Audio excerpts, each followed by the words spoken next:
Assalamualaikum warahmatullahi wabarakatuh. Kami dari kelompok 18 beranggotakan saya, Ciska Chandra Mareta dengan NIM akhir 442. Saya Yeni Fajar Listiani dengan NIM akhir 438. Kami akan mempresentasikan mengenai laporan penelitian di mana berjudul pengaruh sikap dan kontrol perilaku terhadap niat berwirausaha pada masyarakat usia produktif. Bab 1, kerangka penelitian. Penelitian kami dilandasi oleh kerangka teori dari TPB, yaitu Theory of Planned Behavior, di mana dikembangkan oleh Azen pada tahun 1991 yang secara luas digunakan untuk menjelaskan intensi seseorang dalam melakukan suatu tindakan yang bersifat terencana, termasuk perilaku kewirausahaan. Dalam TPB, niat individu dipengaruhi oleh 3 komponen, yakni sikap terhadap perilaku, norma subjektif, dan kontrol perilaku yang dirasakan. Namun, dalam penelitian ini memfokuskan analisis pada 2 dari 3 komponen tersebut, yaitu sikap dan kontrol perilaku, karena keduanya dianggap paling relevan dalam menjelaskan niat berwirausaha pada masyarakat usia produktif. Pada variabel pertama, yaitu sikap terhadap kewirausahaan. Sikap merupakan evaluasi individu terhadap suatu perilaku, apakah dianggap menguntungkan atau tidak. Dalam konteks wirausaha, sikap mencerminkan persepsi individu terhadap aktivitas berwirausaha. Misalnya, apakah ia menganggap wirausaha sebagai sesuatu yang bermanfaat, menyenangkan, atau memberi kepuasan pribadi. Menurut Azen, pada tahun 1991, sikap terhadap perilaku terbentuk dari keyakinan individu mengenai konsekuensi dari suatu tindakan atau evaluasi terhadap konsekuensi tersebut. Variabel kedua yaitu kontrol perilaku yang dirasakan. Kontrol perilaku yang dirasakan merujuk pada persepsi individu terhadap sejauh mana ia memiliki kendali atau kemampuan untuk melakukan suatu tindakan. Dalam konteks ini, hal tersebut berkaitan dengan keyakinan seseorang bahwa ia mampu memulai dan menjalankan usaha berdasarkan faktor seperti keterampilan, sumber daya, waktu, dan peluang. Dalam TPB, variabel ini berkaitan erat dengan konsep efikasi diri dan ketersediaan sumber daya. Pada Relente dan Capistrano pada tahun 2025 mengadaptasi indikator seperti rasa percaya diri dalam menghadapi tantangan berwirausaha, akses terhadap modal atau pelatihan, serta kesiapan dalam menghadapi resiko. Dan untuk variabel terakhir yaitu niat berwirausaha. Niat merupakan representasi dari kesiapan atau motivasi individu untuk melakukan suatu tindakan tertentu. Dalam TPB, niat dianggap sebagai indikator terkuat dari perilaku aktual. Dalam konteks ini, niat berwirausaha menunjukkan sejauh mana seseorang secara mental dan emosional bersedia memulai usaha dalam waktu dekat. Menurut literatur yang digunakan dalam jurnal Relente dan Capistrano, niat berwirausaha dapat dilihat dari keseriusan individu dan membuat perencanaan usaha, mencari peluang pasar, dan menunjukkan komitmen untuk menjalankan suatu bisnis. Bab 2 adalah hipotesis. Sikap yang positif dapat memperkuat keyakinan bahwa berwirausaha adalah pilihan yang layak dan sesuai dengan nilai atau aspirasi pribadi. Oleh karena itu, dapat diasumsikan bahwa semakin positif seseorang terhadap berwirausaha, maka semakin tinggi pula intensitas untuk menjadi seorang wirausahawan. Berdasarkan landasan ini, dirumuskan hipotesis pertama, yaitu sikap terhadap wirausaha berpengaruh secara positif terhadap niat berwirausaha. Selanjutnya, dalam praktik kontrol perilaku yang tinggi dapat muncul dari pengalaman, pengetahuan, pelatihan, atau dukungan lingkungan yang memperkuat keyakinan seseorang akan kemampuannya menjadi wirausahawan.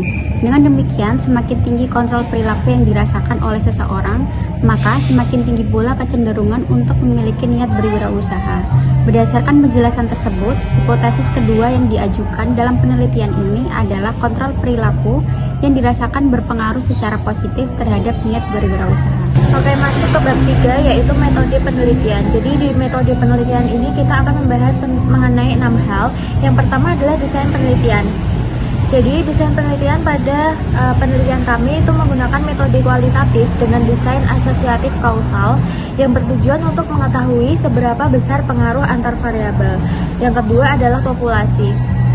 Di penelitian ini, populasi yang diambil adalah populasi usia produktif di antara usia 18 sampai 44 tahun. Lalu yang ketiga adalah sampel. Sampel diambil secara purposive sampling, yaitu masyarakat usia produktif yang memiliki ketertarikan berwirausaha. Di antaranya adalah pekerja, mahasiswa, atau tidak keduanya. Lalu yang keempat adalah instrumen penelitian.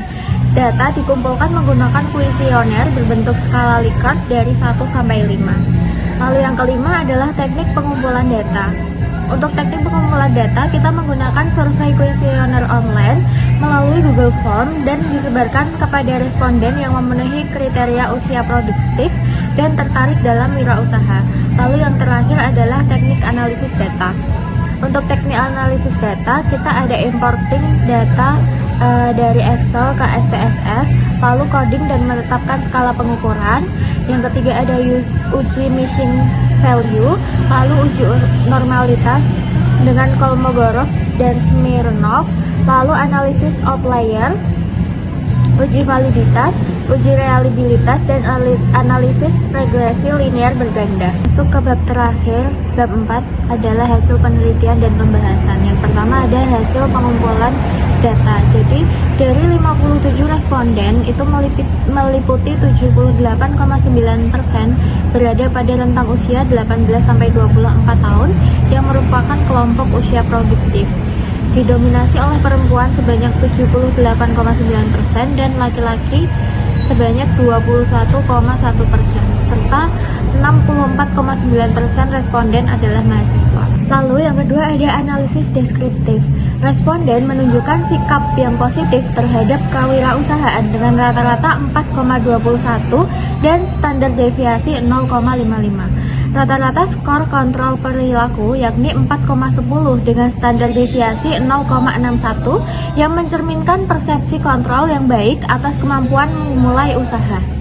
Rata-rata niat berwirausaha 4,32 dengan standar deviasi 0,48 yang menunjukkan tingkat niat yang tinggi pada responden. Untuk analisis mission value-nya yaitu 0 atau tidak ada. Lalu yang keempat ada uji normality dan outlier. Jadi metode Kolmogorov-Smirnov itu hasilnya nilai signifikansi dari 3 variabel tersebut itu lebih dari 0,5 yang berarti data terdistribusi normal. Lalu outlier Mahalanobis distance, tidak ada data di luar batas kritis sehingga tidak ada outlier ekstrim yang dikeluarkan dari dataset.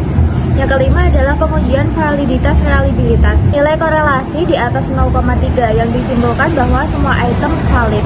Uji reliabilitas dengan nilai Cronbach's alpha lebih dari 0,7, artinya reliabilitas tinggi dan dapat diandalkan untuk analisis lanjut. Yang selanjutnya adalah pengujian hipotesis. Nilai R-square-nya 0,306 berarti 30,6 variasi niat berwirausaha itu dapat dijelaskan oleh sikap dan kontrol perilaku. Pada uji F ANOVA, nilai signifikansi 0,001 kurang dari 0,05 yang berarti model regresi simultan signifikan. Sehingga hipotesis H3 menyatakan bahwa sikap dan kontrol perilaku secara bersama itu berpengaruh terhadap niat berwirausaha dan diterima. X1 signifikansinya 0,018 dan X2 signifikansinya 0,009. Untuk persamaan regresinya yaitu Y sama dengan 1,791 ditambah 0,231 X1 ditambah 0,161 X2.